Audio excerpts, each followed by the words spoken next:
Y'all, welcome back to another episode of Cooking with Lyssa. Today I have a Superbowl recipe for you guys. I'm going to be showing y'all how to make Rotel dip balls, or fried Rotel dip, I guess. So this recipe is going to be really simple. All you're going to need is some kind of shredded Mexican or cheddar cheese, breadcrumbs, a pound of ground beef, 1 can of Rotel, 1 brick of cream cheese, 1 8-ounce brick of Velveeta. These are optional. You can put onions or jalapenos or whatever if you want to. If you don't want to, because it's hot, don't put it. I don't want to hear y'all talking about y'all don't want it hot and all of that. Taco seasoning, 2 eggs, and then some flour. It doesn't have to be self-rising. It can be all-purpose. First step, I got my skillet on a medium-high setting. I'm just put a little bit of oil in there. And then, off camera, I went ahead and chopped up half of an onion. Again, if you don't want onion, you don't gotta put onion, but I don't know why you wouldn't want onions. They good. So, yeah. I'm gonna just fry this up real quick, and then I'm gonna come back and show you the next step. Y'all, I've been frying my onions for a few seconds. Now I'm gonna go ahead and put in 1 pound of ground beef. All right. I'm just gonna break that up, and y'all should know how to cook ground beef. So break it up, and we're gonna brown this up, and I'm gonna come back and show you the next step.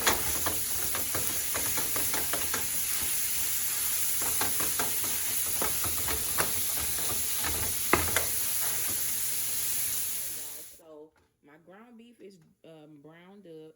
You want to make sure that you drain all the oil out. Usually I wouldn't drain it out, but you need to for this recipe. And now we're going to take our taco seasoning.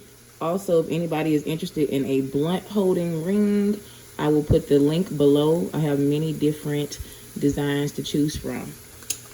But yeah, go ahead, add your taco seasoning. And we're going to fry this up. And then this part is done, y'all. All right.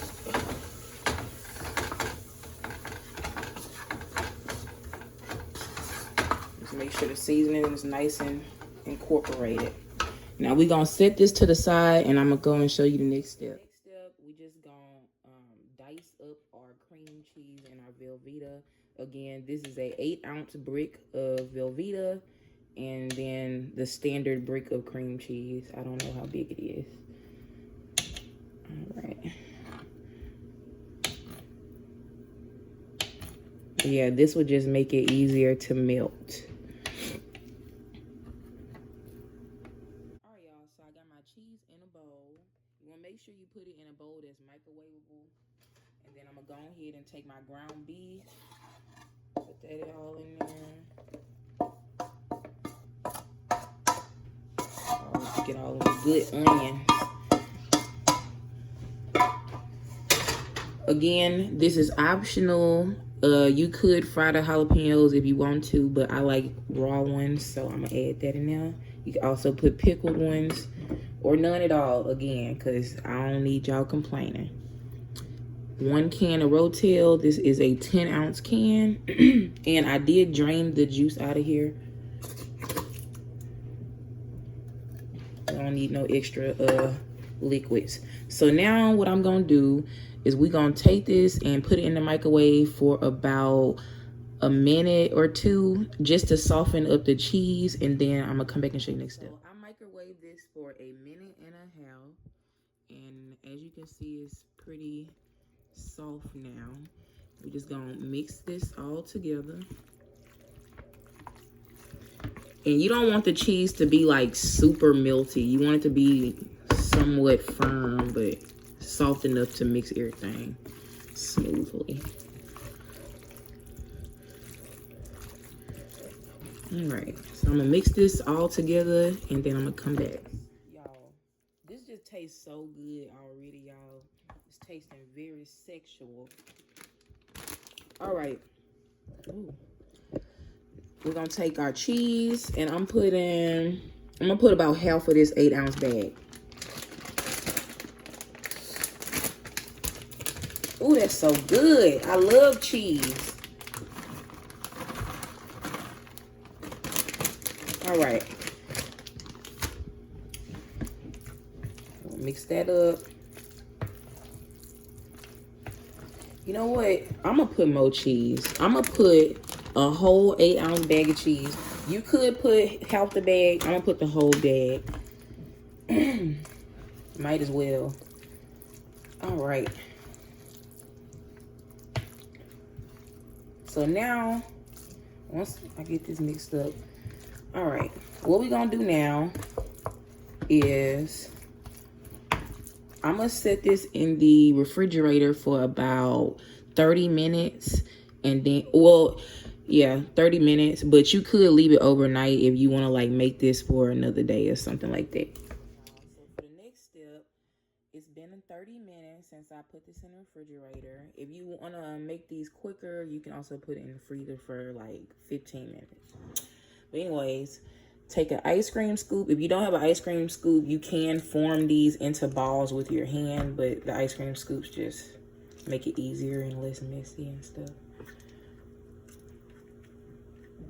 Oh, I got some jalapenos stuck up in there.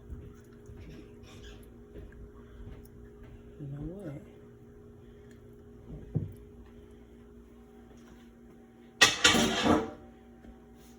Since I got jalapenos in mine, I'm gonna have to form it in the balls.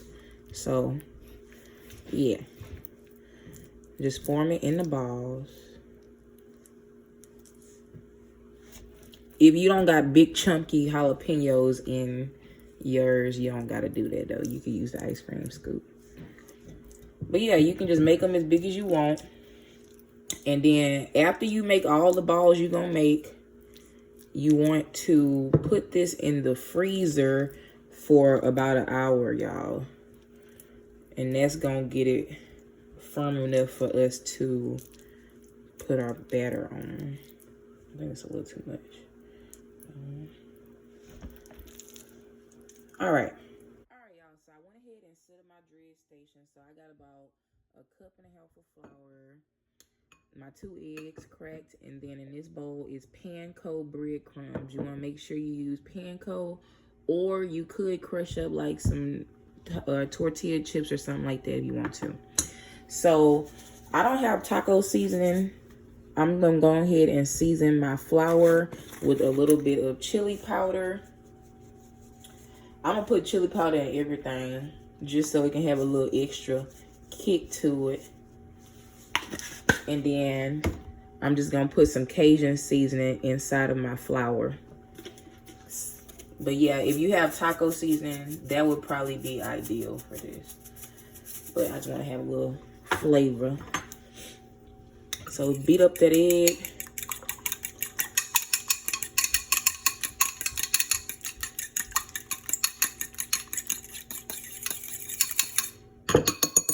And then the flour, we just mix that up. Get that incorporated. You don't want to put a ton of salt in it. You just want to have some flavor inside of the dredge. All right, y'all. Now I'm gonna go ahead and take out my cheese balls from the freezer. This is what we got. And just loosen them up a little bit. It shouldn't be too hard. As you can see, it's pretty solid. So I'm gonna put it in the flour first, then the egg,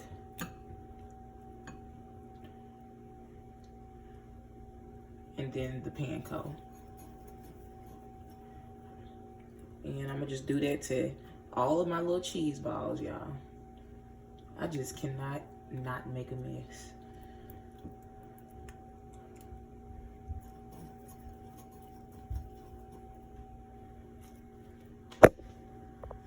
Alright, y'all, so I finished dredging all my my little cheese balls. What I'm gonna do is put this in the refrigerator until my oil heats up, and then I'm gonna come and show you the next step. So I went ahead and filled my skillet up with oil. The oil is on a high setting. And also you want to make sure that you put enough oil to like cover most of the cheese balls. So what I'm gonna do, drop that in there. And I'm only gonna fry a few of these at a time. And I'm gonna put the rest in the refrigerator until it's time to fry them. But yeah, y'all. So we just gonna fry this for probably about 45 seconds until it's crispy. And then I'm gonna come back and show you the end result. Show you one of these. This is what it looks like when it's done. But yeah. So it takes about a minute to get crispy like this. So this is the end result of my deep fried Rotel. Okay, go ahead and open one of these for y'all. Why is my camera acting like that? Or whatever.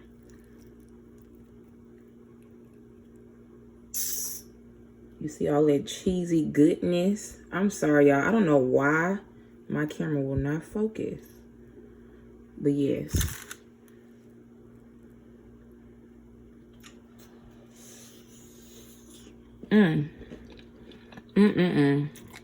Y'all.